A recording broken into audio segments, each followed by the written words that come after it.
গ্রাম বাংলায় বলে, মাটির নিচে গুপ্তধন থাকলে তার পাহারায় থাকে এক যক। যক হলো এক ধরনের অতিপ্রাকৃত সত্তা, যে সাধারণত লুকানো ধন সম্পদের পাহারা দেয়। লোককথায় বলা হয়, পুরনো বাড়ি, মন্দির বা বটগাছের নিচে যক বাস করে।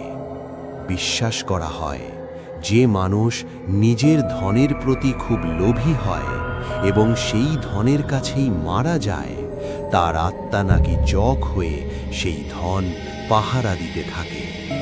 যখের প্রধান কাজ হল গুপ্তধনের পাহারা দেওয়া।